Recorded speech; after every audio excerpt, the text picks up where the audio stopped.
مشہور دانشور اور انقلابی مفکر ڈاکٹر علی شریعتی 23 نومبر 1933 کو ایران کے شہر مشہد میں پیدا ہوئے۔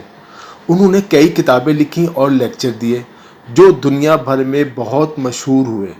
ان کی کتابوں اور لیکچرز میں علی اور تنہائی، فاطمہ فاطمہ ہے، حج، مارکسزم اور مغربی مغالطے، مشن آف فری تھنکر، علی، مذہب بامقابلہ مذہب، جہاد اور شہادت سر فہرست ہے۔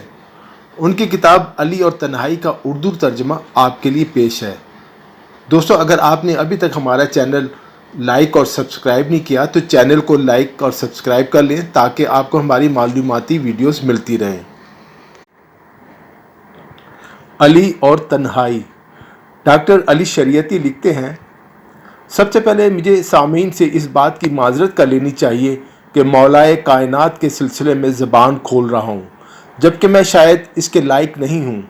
اس کے علاوہ کوئی مقرر یا خطیب بھی نہیں، بلکہ ایک عام مدرس ہوں، اور اسی وجہ سے میرا لہجہ بہرحال ایک مدرس کا سا ہوگا جو اس کا اپنی کلاس میں ہوتا ہے، اور شاید اسی لیے اس عظیم الشان جلسہ کے لیے میرا زبان کھولنا مناسب نہ ہو۔ لیکن میرا خیال ہے کہ ہم تمام اور چیزوں سے زیادہ تعلیم کے محتاج ہیں، اور یہاں تک کہ تبلیغ سے پہلے ان کی معرفت اور ان سے آشنا ہونے کی ضرورت ہے۔ بہت سے دانش مندوں کی، خصوصاً بچھڑے ہوئے ملکوں کی، یہ غلط فہمی ہے، اور وہ یہ سمجھتے ہیں کہ علوم جدید اور طرز جدید سے ایک آزاد اور ترقی یافتہ سماج بنایا جا سکتا ہے، جبکہ بصیرت و آگاہی اور فکر کی بلند نگاہی سماج کو زندگی اور قدرت بخشتی ہے۔ اگر ایک بد عقیدہ اور بے دین معاشرے کو علم و ہنر اور صنعت و حرفت عطا کر دیا جائے تو یہ ایسا ہی ہے جیسے عظیم میوہ دار درخت ایک بنجر زمین پر لگا دیا جائے، لیکن وہ جس چیز کی کمی ہم میں ہے وہ ایمان اور قدرت، ایمان نہیں ہے بلکہ عدم معرفت ہے ان مسائل سے جن کا ہمیں اعتقاد ہے۔ ایک بہت اہم مسئلہ جو ہمارے زمانے اور معاشرے میں درپیش ہے وہ اسلام اور تشیع ہے۔ ہم میں سے اکثر کا اعتقاد بھی اسی پر ہے، لیکن افسوس پورے طور سے اس سے واقفیت نہیں رکھتے۔ ہم ایک ایسے مذہب پر ایمان رکھتے ہیں کہ منطقی طور پر اس سے آشنا نہیں ہے۔ مثلا ہم مولائے کائنات کو ایک امام، ایک عظیم ہستی، ایک شخصیت واقعی سمجھتے ہیں، اور جانتے ہیں کہ ہماری تمام محبت و فدائیت ان کے ساتھ ہے، اور ہم نے پوری تاریخ میں ان پر فخر کیا ہے۔ لیکن افسوس، جس طرح ہم ان کو پہچاننا چاہیے تھا پہچانا نہیں، کیونکہ ہم ان کی ستائش میں زیادہ مشغول رہے، ان کو پہچاننے میں نہیں۔ اس لیے ضرورت ہے کہ آج ہم ایسی باتیں کریں جس کے ذریعے ان کو پہچان سکیں۔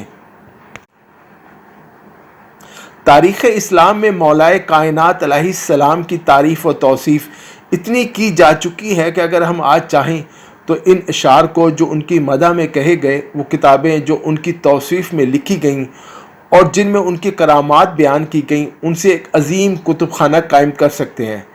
لیکن اس کے ساتھ ساتھ اگر ایک طالب علم اس زمانے میں، اس ملک میں جو علی کا ملک ہے، چونکہ یہاں علی والوں کی اکثریت ہے، ورنہ یوں تو ساری دنیا علی کی ہے، ہم سے پوچھتا ہے کہ مولائے کائنات علیہ السلام کو سمجھنے کے لیے کون سی کتاب پڑھوں، ان کی حکیمانہ باتیں، ان کے نظریات و افکار اور ان کے اعمال کو سمجھنے کے لیے کن کن کتابوں کو دیکھوں، تو میں متحیر ہوں کہ اس کو کیا جواب دوں، کس کتاب کا نام لوں۔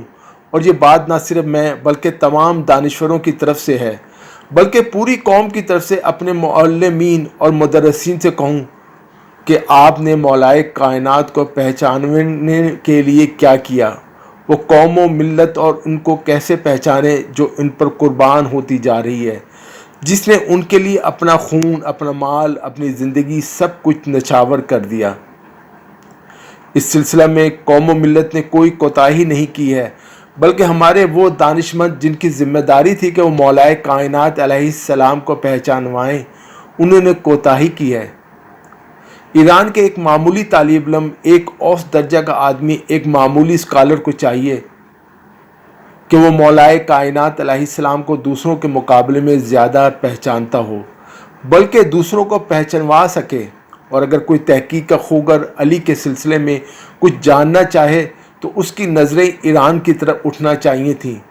اسی طرح اگر وہ ایک ایسے کتب خانے کی تلاش میں ہو جہاں مولائے کائنات علیہ السلام کے لیے اس کو بہتر مواد مل سکے تو وہ کتب خانہ ایران میں ہونا چاہیے تھا۔ لیکن افسوس، ہماری قوم مولائے کائنات علیہ السلام اور ان کے خاندان پر ایسی فدا ہے کہ اس سے کچھ کہنے کی ضرورت نہیں۔ لیکن اپنے سماج کو ایک فرد ہوتے ہوئے مجھے یہ حق ہے کہ میں دانش مندوں اور فضلاء سے سوال کروں کہ آپ نے مولائے کائنات کو صحیح طور سے کیوں نہ پہچانوایا۔ میں نے اپنی کتاب ہجر بن عدی کے مقدمہ میں ایک اہم حقیقت کی طرف اشارہ کیا تھا کہ وہ کہتے ہیں مصلحت نہیں ہے۔ میں نے اسی کتاب میں لکھا تھا کہ اگر ایک طالب علم بیتھوین کے بارے میں کچھ جاننا چاہتا ہے تو اس کو بہت سی کتابیں اس کے بارے میں مل جائیں گی، جبکہ اس موسیقار کو خود یورپ کے لوگ پسند نہیں کرتے اور نہ ہی اس کے بارے میں جاننے سے کوئی فائدہ یا نقصان ہے۔ پھر بھی نہ صرف اس کے بارے میں کئی کتابیں ملیں گی بلکہ سینکڑوں مضامین اور اس کے آرٹ کے بارے میں اچھی خاصی بحثوں سے مواد مل جائے گا۔ لیکن افسوس، مولائے کائنات علیہ السلام کے لیے، اس عظیم شخصیت کے لیے کوئی ایسی ایک کتاب بھی نہ مل سکے گی جو طالب علموں اور عام معلومات رکھنے والوں کی جستجو کی پیاس بجھا سکے۔ کتابیں ضرور ہیں لیکن وہ صرف مدح میں ہیں، ستائش میں ہیں، اشعار کہے گئے ہیں، لیکن شعراء نے صرف خراج عقیدت پیش کیا ہے۔ لیکن وہ شخصیت تھی کیسی جس کی اتنی تعریف کی جا رہی ہے؟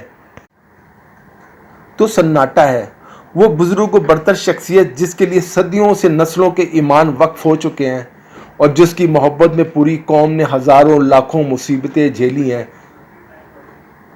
کچھ دار پر نظر آئے، کبھی سیاہ قید خانے مقدر بنے، درد و مصیبت کے طوفان برداشت کی ہیں، لیکن محبت کی آگ ٹھنڈی نہ ہونے دی۔ ہمارے بزرگوں نے آج یہ عظیم محبت ہم تک پہنچی ہے جس کے پیچھے ہزاروں ظلم و ستم کی کہانیاں ہیں۔ لیکن آخر وہ کون ہے جس کی محبت میں اتنے ظلم برداشت کیے گئے؟ وہ شخصیت کیا تھی جس کی محبت کی پاداش میں اتنے مظالم ہوئے؟ وہ کیسی شخصیت ہے جس کے لیے آج بھی ہزاروں لاکھوں دل دھڑک رہے ہیں؟ ہمیں اس کے بارے میں کچھ نہیں معلوم۔ کتنا عظیم سانحہ ہے، کتنی تکلیف دہ بات ہے۔ مدحت کی ہر شعر سے پہلے، تعریف کے ہر جملے سے پہلے، ان کی محبت سے پہلے ان کی معرفت ضروری ہے۔ اس کی ضرورت اور احتیاج کو ہم بھی ہیں اور پورے اس معاشرے کو ہے جو ان پر جان دیتا ہے، کیونکہ بغیر معرفت کے محبت کی کوئی قیمت نہیں ہے، بلکہ شاید بت پرستی ہی شمار کر لی جائے۔ نصیری، جو کہ شاید سب سے زیادہ مولائے کائنات علیہ السلام کو اہمیت دیتے ہیں، انہیں کو خدا کا درجہ دیتے ہیں، ان پر خود بھی قربان ہوتے ہیں، اپنے بچوں کو بھی قربان کرتے ہیں اور گمان کرتے ہیں کہ تمام پیغمبر و انبیاء علیہ السلام انہی کے فرستادہ ہیں تھے۔ اتنی اہمیت دینے کے باوجود ان کی یہ محبت و ستائش کیوں لا حاصل ہے؟ کیوں آپ اس کو بیکار سمجھتے ہیں؟ اس طرح کی مدح و ستائش دوسری قوموں میں بھی اپنے پیغمبروں کے لیے، اپنے معبود کے لیے، اپنی مقدس شخصیات کے لیے پائی جاتی ہے، لیکن اس کی کوئی اہمیت نہیں دی جاتی۔ کیوں؟ صرف اس لیے کہ اس سے کوئی فائدہ نہیں۔ اہمیت تو صرف معرفت کی ہے، قدر و منزلت تو صرف عرفان کی ہے۔ مولائے کائنات علیہ السلام اگر ایک رہبر ہیں، امام ہیں، ایک نجات دہندہ ہیں، ان کی تعلیمات معاشرے کی جان ہیں، ان کے فرامین معاشرے کو منزل تک پہنچانے کا ذریعہ ہیں، ان کی باتیں مقصد حیات کو روشن کرنے اور انسانیت کو کمال کو اجاگر کرنے کے لیے ہیں، تو پھر ان کی تعلیمات کے ساتھ ہم ان کی شخصیت سے بھی واقف ہوتے، نہ کہ صرف محبت بغیر ان کو پہچانے ہوئے۔ کیونکہ اگر بغیر معرفت حاصل کر لے اور اس کے بعد اتنی پستی میں رہ جائے، اتنی محروم رہے اور اس کی حالت اتنی ناگفتہ ہو۔ اگر ہم یہ دیکھیں کہ کوئی مولائے کائنات علیہ السلام کا پیرو، کوئی ان پر آنسو بہانے والا، یا وہ شخص جس کے دل میں محبت علی علیہ السلام موجزن ہے، اس کی حالت، اس کے معاشرے کی حالت دردناک ہے، ناگفتہ بہ ہے، تو جان لیجئے کہ وہ علی علیہ السلام کو نہیں پہچانتا، تشیع سے واقفیت نہیں رکھتا، اگرچہ وہ دیکھنے میں شیعہ ہی نظر آتا ہے۔ مولائے کائنات علیہ السلام کو اگر ہم نہ پہچانیں، ان سے محبت رکھیں، تو یہ ایسے ہی ہے جیسے دوسری قومیں اپنی مقدس شخصیات سے محبت رکھتی ہیں لیکن بیکار۔ اگر یہ نامعلوم ہو کہ مولائے کائنات کون ہیں، کیا کہتے ہیں، ہم سے کیا چاہتے ہیں، تشیع کے اصول کیا ہیں، اس کا مقصد و ہیت کیا ہے، اس کا راستہ کون سا ہے، تو پھر اس مذہب میں اور دوسرے مذاہب میں تاثیر کے اعتبار سے کوئی فرق نہیں رہ جائے گا، بلکہ دونوں کی زندگی کا درجہ ایک ہوگا، دونوں کے افراد برابر ہوں گے۔ وہ مولائے کائنات علیہ السلام جن کا عرفان نہ ہو سکے وہ قوم کے لیے ویسے ہی ہو جائیں گے جیسے دوسری قوموں کے لیے ان کی شخصیات، کیونکہ صرف محبت خود بخود نجات دہندہ نہیں بن سکتی، بلکہ عرفان و معرفت نجات دہندہ ہے۔ ہمارا فرض ہے کہ اپنے دور میں اپنے امام کو پہچانیں، نہ یہ کہ صرف محبت کریں، وہ بھی بغیر معرفت کے۔ میرا مقصد ہرگز یہ نہیں ہے کہ میں محبت پر تنقید و اعتراض کروں، کیونکہ یہ تو ممکن ہی نہیں کہ علی علیہ السلام کو پہچان جائے پھر ان سے محبت نہ کرے، لیکن یہ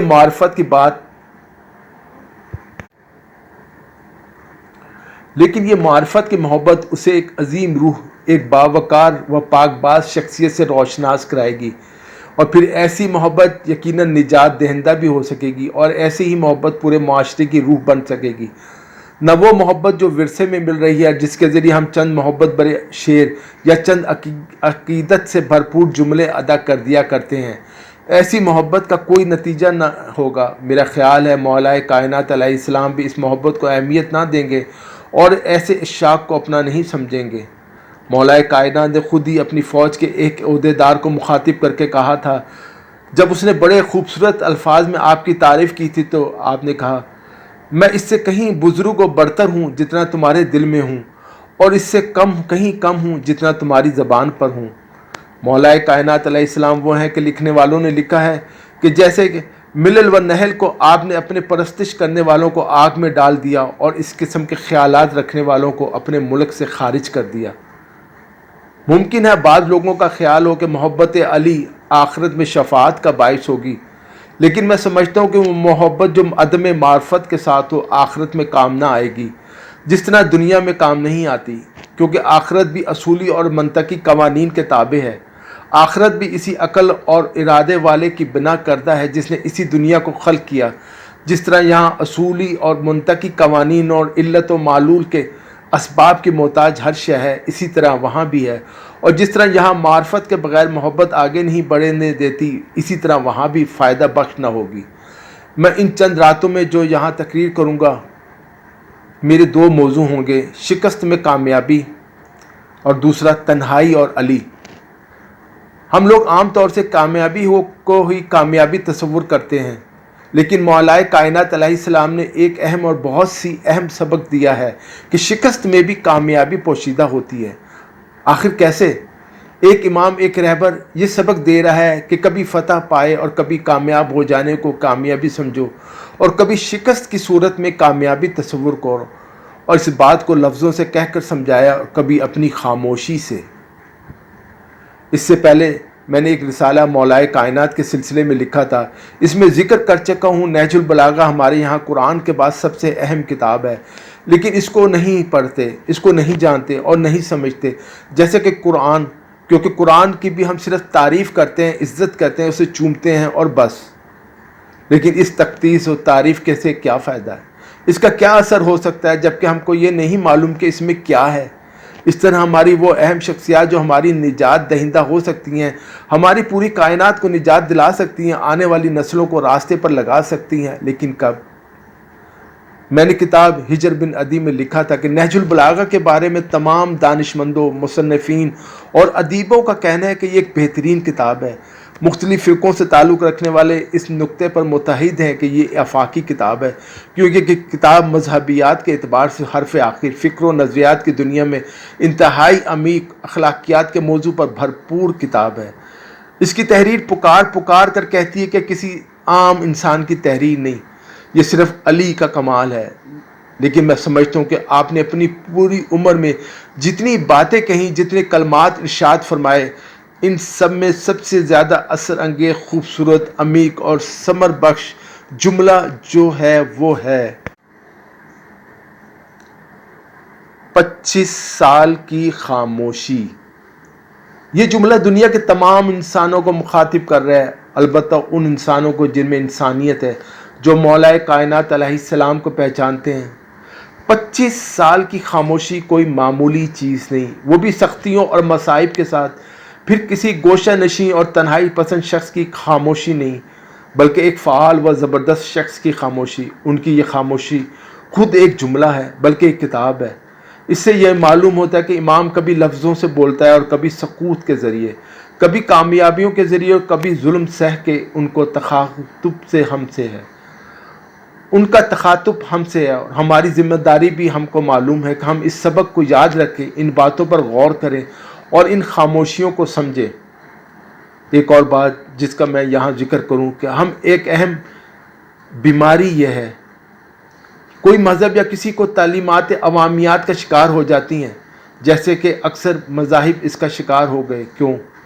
اس کو میں اس طرح واضح کروں کہ آئنسٹائن کی تھیوری عوامیات کا شکار نہ ہو سکی، کیونکہ اس کا موضوع ایسا ہے کہ فقط ایک خاص علمی طبقہ، وہ بھی صرف ریاضی اور فزکس کے ماہرین کا اس سے متعلق ہے، اور چونکہ وہ آئنسٹائن کی زبان کو بخوبی سمجھتے ہیں، اس لیے وہ اسے مسخ نہیں کر سکتے یا اس میں تحریف و تبدیلی نہیں کر سکتے۔ یعنی جن تھیوریوں اور فلسفوں کا تعلق ایک خاص طبقے سے ہو اور وہ طبقہ بھی اس چیز میں مہارت کا حامل ہو، تو وہ تھیوری اور فلسفہ اسی دائرے میں رہتا ہے اور محفوظ رہتا ہے۔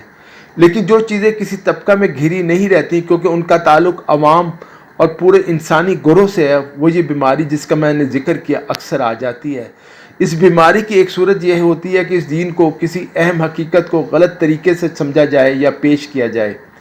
یہ ایک ایسی بیماری ہے جو کسی بھی حقیقت کو نیست و نابود کر سکتی ہے، کیونکہ عوام اپنی سمجھ کے مطابق، وہ بھی بہت پست فکر کے ساتھ، اس کو اپنے ذہن میں لاتے ہیں اور اپنی عادات اور سلیقے اور اپنی شخصی تربیت کے اعتبار سے اسی رنگ میں لا کر اس حقیقت کو اپنے اصل مرکز سے بہت دور کر دیتے ہیں۔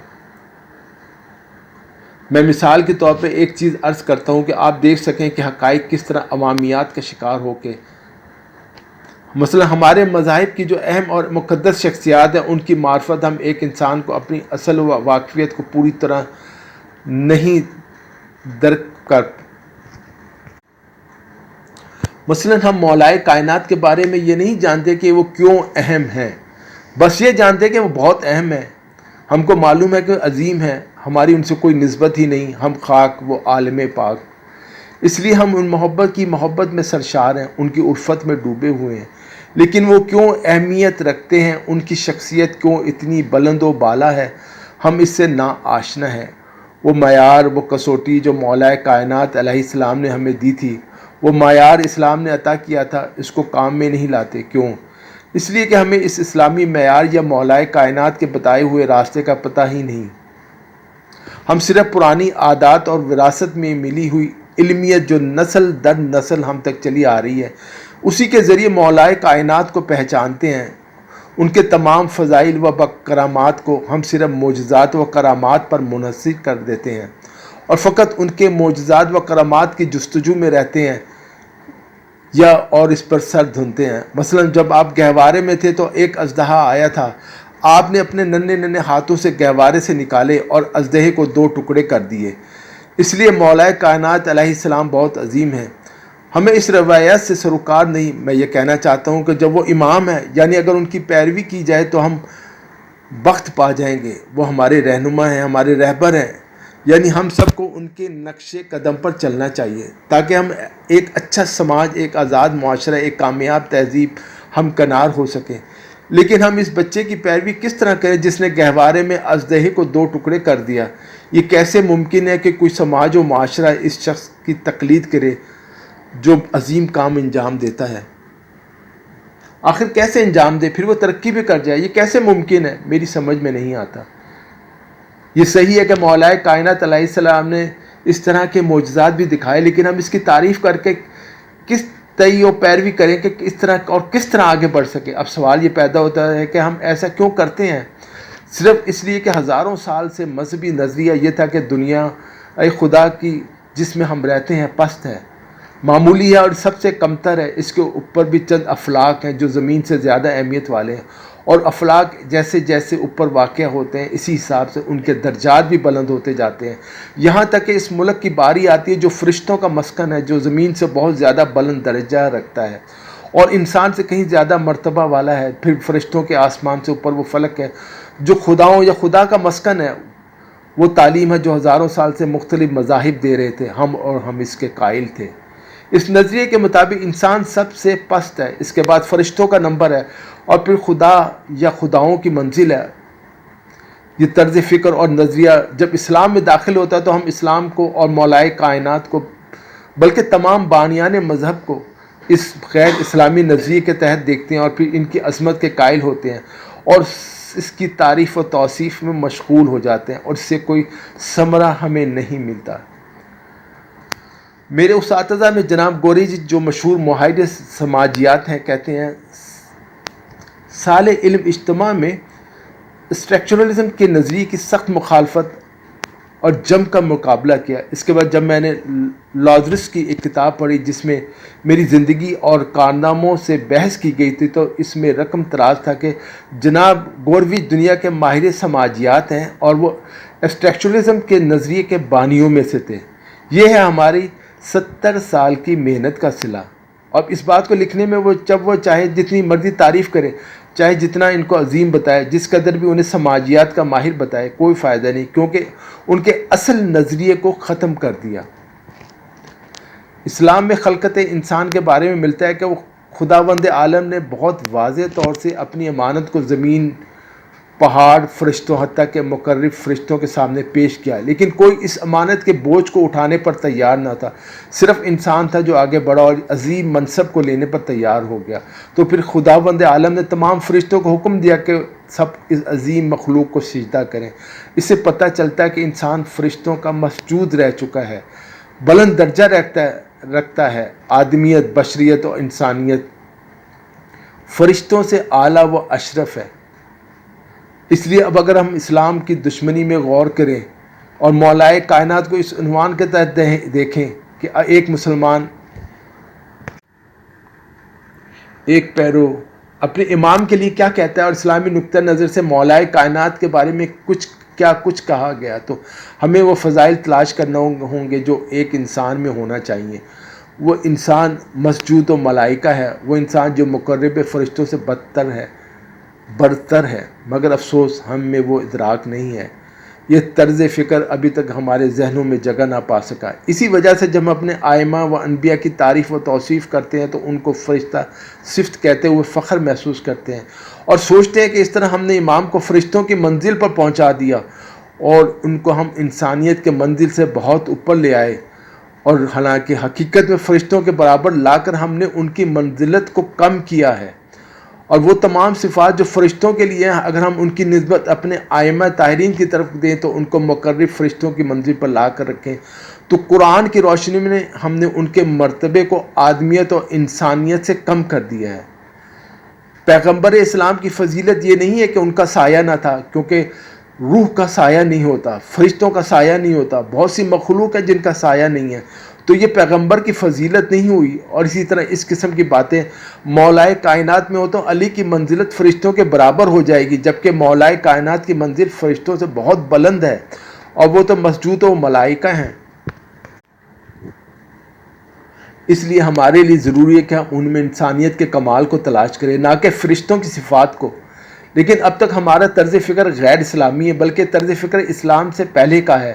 اس کے تحت ہم علی علیہ السلام پرانی الف لیلوی داستانوں میں، تمام مذاہب میں، انسانیت کی پوری تاریخ میں مختلف طریقوں سے، مختلف زبانوں میں یہ کہا گیا کہ انسان کی سب سے بڑی مصیبت اس کی تنہائی ہے۔ یہ تنہائی کیوں ہے؟ اریک فروم کا کہنا ہے کہ تنہائی عشق و بیگانگی کی پیداوار ہے۔ بالکل صحیح ہے یہ بات، کیونکہ ہر شخص اپنے معبود، اپنے معشوق کے عشق میں مبتلا ہے۔ وہ دوسرے تمام چہروں سے بیگانہ ہو جاتا ہے، کیونکہ اسے اب کسی اور کی آرزو نہیں۔ جب وہ نہ ہو تو تنہا ہو رہ جاتا ہے۔ جو شخص لوگوں سے اور تمام چیزوں سے بیگانہ ہے، کسی سے انس نہیں ہے، کسی سے مطابقت نہیں ہے، تو تنہا رہ جاتا ہے، اسے تنہائی کا احساس ہوتا ہے۔ انسان جیسے جیسے انسان ہونے لگتا ہے، اسے اپنی تنہائی کا زیادہ احساس ہونے لگتا ہے۔ عام طور سے دیکھا جاتا ہے کہ جو لوگ زیادہ گہرے ہوتے ہیں یا جو انسانیت کے ممتاز افراد ہوتے ہیں، وہ لوگوں کی ہوس و لذت کو دیکھ کر زیادہ رنجیدہ ہوتے ہیں اور افسوس کرتے ہیں، یا وہ لوگ جو رفتہ رفتہ انسانی بلندیوں کی طرف قدم بڑھاتے ہیں، وہ رفتہ رفتہ معاشرے سے دور ہوتے رہتے ہیں اور اکیلے رہ جاتے ہیں۔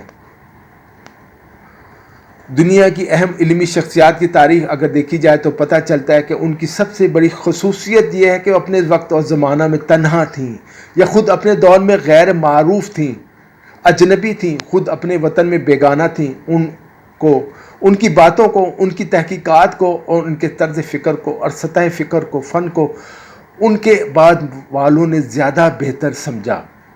ہر فلسفے میں، ہر طرز فکر میں انسان تنہا نظر آتا ہے، اپنی تنہائی کی مصیبت کو برداشت کرتا نظر آتا ہے، اور جیسے جیسے انسان اپنی انسانیت کی منزلت کو طے کرتا رہتا ہے، اپنے گرد و پیش سے اجنبی ہوتا جاتا ہے، زندگیوں کے ہنگاموں سے الگ ہوتا جاتا ہے اور تنہا ہوتا چلا جاتا ہے۔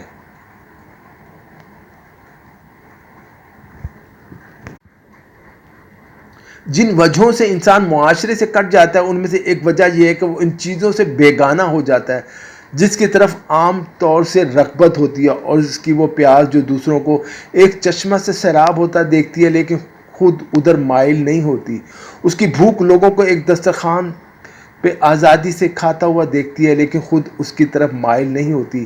جیسے جیسے روح بلندیوں کی طرف بڑھتی ہے اور عظمت کو حاصل کرتی جاتی ہے، یہاں تک کہ وہ عظمت جس کو قرآن قصہ آدم کی صورت میں ہمارے سامنے پیش کرتا ہے تو وہ بالکل تنہا ہو چکی ہوتی ہے۔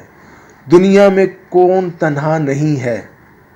وہ شخص تنہا نہیں ہے جو سب کے ساتھ ہے، یعنی سب کی سطح فکر میں مساوی ہے، سب کے انداز سے سوچتا ہے اور سب کے انداز سے دیکھتا ہے، یعنی وہ جو زمانے کے رنگ میں رنگ جاتا ہے اور پھر وہ انہی کے رنگ میں، انہی کے انداز میں، انہی کی سطح پر سوچتا ہے، دیکھتا ہے، سنتا ہے، اور پھر ہر چیز میں ان کے ساتھ ہو کر انہی سے ایک سا ہو جاتا ہے، انہی جیسا ہو جاتا ہے۔ یہ انسان پھر کبھی تنہائی کا احساس نہیں کرتا، اجنبی ہونے کا احساس نہیں کرتا۔ کیوں؟ کہ سب کی طرح سے ہے، ان میں سے ہی ایک ہے، وہ انہی کے ساتھ ہے، سب کے ساتھ کھاتا پیتا ہے، سب کے ساتھ اٹھتا بیٹھتا اور انہی کے ساتھ لذات سے بہرہ اندوز ہوتا ہے۔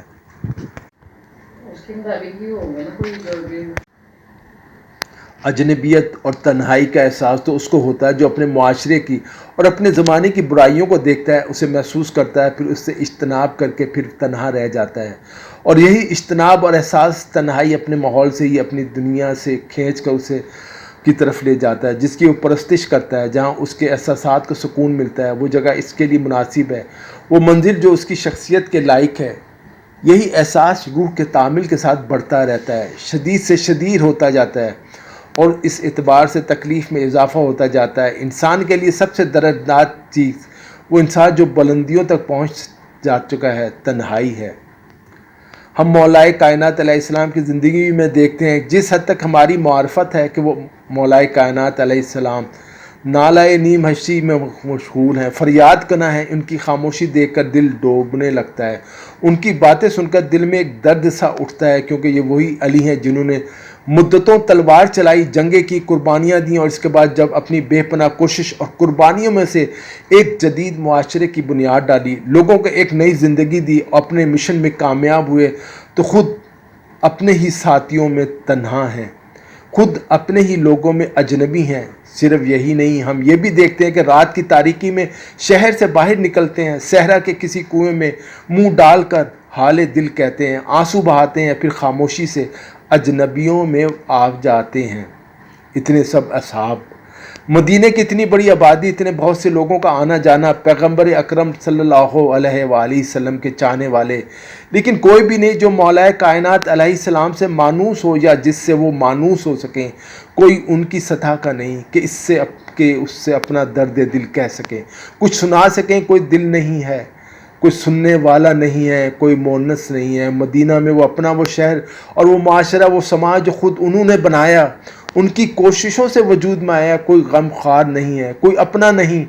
اندھیری رات میں شہر سے باہر صحرا میں چلے جاتے ہیں اور چاہتے ہیں کہ کوئی انہیں نہ دیکھے، کوئی قریب نہ آئے۔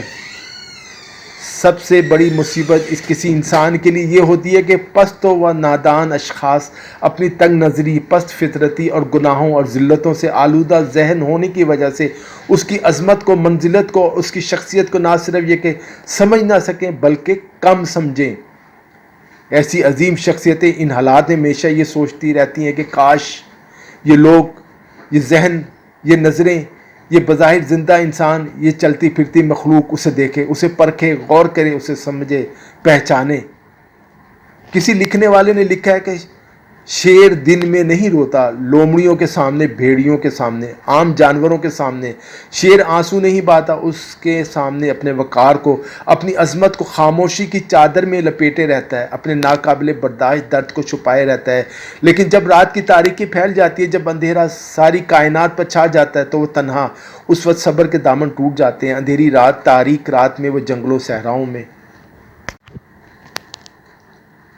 ایسی جگہ جہاں کوئی نہ ہو، جس پر لوگ اپنے گھروں میں آرام سے سو رہے ہوں، کوئی تکلیف، کوئی مصیبت، کوئی فکر ان کے لیے باعث بیداری نہ ہو، اس وقت یہ تنہا جو پوری کائنات میں اپنے آپ کو تنہا محسوس کر رہا ہے، یہ زمین و آسمان سب اس کے لیے اجنبی ہیں۔ اگر اس کا کوئی ساتھی ہے، کوئی غمخوار ہے، کوئی ہمدم ہے، تو صرف اور صرف اس کا احساس ذمہ داری جو اسے اس معاشرے سے منسلک کیے ہوئے ہے، اس کی امامت ہے جو لوگوں سے ملنے پر مجبور کرتی ہے۔ ورنہ جب وہ اپنی چاروں طرف دیکھتا ہے تو پھر یہی نظر آتا ہے، تنہا ہے، تنہا ہے۔ پھر تنہائی کو تلاش کرتا ہے اور آبادیوں سے دور، ان اجنبیوں سے دور، بہت دور، کسی تاریک کنویں میں منہ ڈال کر اپنے حال دل کہتا ہے، صرف اس لیے کہ اس کی یہ فریاد، اس کی یہ سرد آہیں کسی پست فطرت اور کم ظرف کے کانوں تک نہ پہنچیں، کوئی کوہتا نظر اسے نہ دیکھے۔ یہ سرد آہیں کیوں ہیں؟ یہ اس کی سسکیاں ہوئی، یہ سسکیاں آوازیں کیوں بلند ہوتی ہیں؟ افسوس کہ یہ سرد آہیں سب کے لیے عقدہ لو ینجل ہے، یہ سسکیاں سب کے لیے مہمہ ہیں، حتیٰ کہ ان کے چاہنے والے، ان کے شیعہ نہیں جانتے یہ کیوں۔ کیسا؟ اس لیے کہ خلافت چھن گئی؟ کیا اس لیے کہ فدق غضب کر لیا گیا؟ کیا اس لیے کہ منصب کسی اور نے چھین لیا؟ کیا اس لیے کہ اس کی منزلت کو، یا اس لیے کہ یا خدا جانے کیا وجہ ہے؟ ایک تنہا روح اس دنیا میں جو اس کے لیے اجنبی ہے، اس معاشرے میں جس میں وہ زندگی گزار رہا ہے، لیکن وہ اپنے کو ان کی سطح پر نہیں لا سکتا۔ وہ سطح جو جہالت کی سطح ہے، وہ سطح جو قبائلی نظام کی پیداوار ہے، وہ اپنی بلند و بالا منزل سے اس قدر نیچے نہیں اتر سکتا کہ ان کے ساتھ نظر آئے وہ جو خود خواہشوں میں لگے ہوئے ہیں، وہ جو لوٹ مار کو ایمان بنائے ہوئے ہیں، وہ جو دنیا میں غرق ہوئے جا رہے ہیں، وہ اپنے کو اس سطح پر ہرگز نہیں لا سکتا جہاں رسول صلی اللہ علیہ وسلم کے نام لیوا نظر آ رہے ہیں۔ اس لیے وہ تنہا ہے، اکیلا ہے۔ مولائے کائنات علیہ السلام اس طرح احساس تنہائی کر رہے ہیں جیسے کہ انسانیت تنہائی محسوس کرتی ہے، جس طرح کے مختلف نظریات نے اس کو بیان کیا ہے۔ میں جو کچھ کہہ رہا ہوں اس احساس تنہائی کے بارے میں، اگر تمام مذاہب نہیں تو اکثر مذاہب میں اس کے معتقد نظر آئیں گے، اور دین و مذہب سے بیگانہ سارتر بھی یہی کہتا ہے، نظر آتا ہے۔ وہ انسان کو ایک جدا مخلوق فرض کرتا ہے۔ اس کا کہنا ہے کہ تمام کائنات ایک طرح سے بنائی گئی ہے، یعنی پہلے ان کی ماہیت اور بعد میں ان کا وجود، سوائے انسان کے، کیونکہ یہاں اس کے برعکس ہے، پہلے اس کا وجود اور بعد میں ماہیت۔ اس سے پتہ چلتا ہے کہ سارتر جو خدا اور مذہب پر ایمان نہیں رکھتا، وہ بھی یہ کہتا ہے کہ انسان ایک ایسا عنصر ہے جو پوری مادی کائنات سے جدا ہے اور اجنبی و بیگانہ، اور انسان حیوانیت اور خواہشات جو اس کی فطرت سے ملے ہیں، جس رفتار سے دور ہوتا جاتا ہے تو تنہا ہوتا چلا جاتا ہے، یہاں تک کہ وہ جب صرف انسان رہ جاتا ہے تو سب سے الگ، سب سے جدا۔ اور مولائے کائنات علیہ السلام ایک انسان مطلق ہیں۔ مولائے کائنات انسانیت کی پوری تاریخ میں ایک ایسی شخصیت ہے جس میں مختلف بلکہ متضاد چیزیں جمع ہو گئی تھیں، بلکہ وہ ایک عام مزدور کی طرح نظر آتے ہیں۔ وہ اپنے ہاتھوں سے، اپنے بازوؤں سے مٹی کھود رہے ہیں، تپش ہوتی ہے، چلچلاتی دھوپ ہے، مگر وہ کام میں مشغول ہیں، اور پھر کبھی ایک فلسفی کے روپ میں سوچتے نظر آتے ہیں، کبھی اپنے خالق کی یاد میں کسی پہنچے ہوئے عارف کی طرح دریائے معرفت میں غوطہ زن ہیں، تو کبھی بہادر جنگجو کی طرح تلوار لے کر میدان میں نظر آتے ہیں، کبھی ایک سیاستدان کی طرح ملک و قوم کی رہنمائی کرتے نظر آتے ہیں، تو کبھی ایک معلم اخلاق کے فضائل انسان کا سرچشمہ نظر آتے ہیں۔ وہ باپ بھی ہیں اور وفادار دوست بھی ہیں، بے مثال شوہر بھی ہیں۔ پھر ایسے کمالات والا انسان، اتنی بلند سطح والی شخصیت، اتنے پست فطرت انسانوں کے درمیان اجنبی ہی محسوس کرنا چاہیے، یہ اجنبیت ہی ہونی چاہیے۔ ایک ایسا انسان اپنے معاشرے میں اپنے ان ساتھیوں کے درمیان جو مدتوں سے اس کے ساتھ میدان جنگ میں رہے، وہ ساتھی جو بظاہر ایک ہی مقصد کے لیے کوشاں تھے، جو پیغمبر اسلام کے ساتھ ہر معرکے میں شریک تھے، وہی ساتھی جو اس پیغمبر پر ایمان رکھتے ہیں، جن پر یہ لیکن جنہوں نے اعتقاد و ایمان کی منزل پر پہنچ کر بھی اپنی پرانی روایات کو بھلایا نہیں ہے، رسول کے اخلاص کے ساتھ اپنی قبائلی زندگی کو ذہن سے ہٹا نہیں سکے ہیں، وہ خود خواہیوں چوشوں سے الگ نہیں ہو سکے ہیں، پچھلی زندگی اور اس کے اثرات کو پورے طور سے محو نہیں کر سکے ہیں، مٹا نہیں سکے ہیں، اور مولا کائنات علیہ السلام کی طرح خلوص و اثار مطلق کی منزل تک نہیں پہنچ سکے ہیں۔ مولا کائنات اپنے ان ساتھیوں کے درمیان اجنبی ہیں، تنہا ہیں۔ مولا کائنات پیغمبر اسلام صلی اللہ علیہ وآلہ وسلم کے رشتہ دار ہونے کے جرم میں مبتلا ہیں، کیونکہ قبائلی عربوں کے معاشرے میں اسلام سے زیادہ قبیلے کی اہمیت ہے۔ ابھی یہ معاشرہ اس برداشت کو برداشت نہیں کر سکتا کہ پیغمبر اسلام بھی بنی ہاشم ہیں اور اس کا جانشین بھی۔ اس طرح تو بنی تیمیم و بنی عدی و بنی زہرہ کچھ نہ رہ جائیں گے، بلکہ رفتہ رفتہ تمیم، عدی، زہرہ سب مٹ جائیں گے۔ اس اہم نقطے کو کوئی مورخ یا سماجیات کا ماہر ہی سمجھ سکتا ہے۔ اس لیے مولا کائنات کی تنہائی کا باعث ان کی پیغمبر اسلام صلی اللہ علیہ وآلہ وسلم سے رشتہ داری بھی ہے۔ اگر آج وہ ان کے خاندان سے نہ ہوتے تو شاید اتنی مخالفت نہ ہوتی۔ یہ وہ شخصیت ہے جس کو مدینہ کے معاشرے سے کوئی ربط نہ تھا، لیکن حق کے لیے جو معرکے کیے تھے، تکلیفیں اٹھائی تھیں، رنج و مصائب جھیلے تھے، آج وہی تلوار، وہی جنگیں، وہی مار کے سب کو الگ کرنے پر تلے ہوئے ہیں۔ اس لیے آج بھی مدینہ میں تنہا ہے، اور اس سے بڑی مصیبت اور تکلیف دہ بات یہ ہے کہ مولا کائنات علیہ السلام خود اپنے چاہنے والوں کے، اپنے ماننے والوں کے درمیان تنہا ہیں، اپنی اس قوم کے درمیان جس نے اپنی پوری محبت، الفت، تاریخ، تعلیم سب ان کے سپرد کر دی ہے۔ اس قوم میں علی علیہ السلام تنہا ہیں، کیونکہ ان کو عظیم شخصیت سمجھ کر ایک زبردست رہبر کی طرح ان کی پرستش کرتے ہیں، لیکن یہ نہیں جانتے وہ کون ہیں، ان کا غم کیا ہے، وہ کہنا کیا چاہتے ہیں، ان کی خاموشی کیوں ہے۔ ہماری زبان میں ابھی تک نہج البلاغہ کا وجود نہیں ہے، جس کو ہم عام طور سے لوگ پڑھیں۔ تنہائی اس کے سوا اور کیا ہے؟ آج آپ کو معمولی سے معمولی مصنفین کی وہ کتابیں جن کی کوئی حیثیت نہیں ہے ہر جگہ مل جائیں گی، لیکن افسوس مولا کائنات علیہ السلام کی وہ عظیم کتاب جس کو 1000 سال گزر گئے، آج تک ہاتھوں کی زینت نہ بن سکی، دماغوں پر نہ چھا سکی، ذہنوں پر نہ اتر سکی۔ ابھی تک وہ قوم جس نے پورے طور سے اپنے علی کو نثار کر دیا ہے، جس کے خون کا قطرہ قطرہ ان کی راہ میں بہنے کے لیے تڑپ رہا ہے، وہی قوم ان کی باتوں سے واقف نہیں ہے، ان کے کلمات سے ناآشنا ہے۔ یہی وجہ کہ آج بھی مولا کائنات اپنے پرستاروں کے درمیان بھی تنہا ہیں۔ یہی وجہ ہے کہ مولا کائنات کی اتنی مدح و ستائش کے باوجود ناآشنا ہے۔ مولا کائنات علیہ السلام کو 2 طرح کی تکلیفیں اٹھانا پڑی۔ ایک وہ زخم جو آپ نے اپنے سر میں اپنے ملجم کی تلوار سے محسوس کیا، اور دوسرا وہ زخم جو آپ کو تاریک آباد میں آبادی سے دور لے جاتا تھا، صحراؤں میں لے جاتا تھا اور آنسو بہانے پر مجبور کرتا تھا۔ لیکن ہم صرف اس زخم پر آنسو بہاتے ہیں جو ابن ملجم کی تلوار سے پہنچا تھا، جبکہ وہ اصل میں مولا کائنات کے لیے زخم نہیں ہے۔ اس کو تو مسکرا کر جھیل گئے، زخم تو وہ ہے جس نے ان کو آنسو بہانے پر مجبور کر دیا، جس نے انہیں معاشرے سے دور کر دیا، اور وہ ان کی وہ تنہائی ہے کہ ہم ان کو نہ پہچان سکے، ان کی باتوں کو غور سے نہ سمجھ سکے۔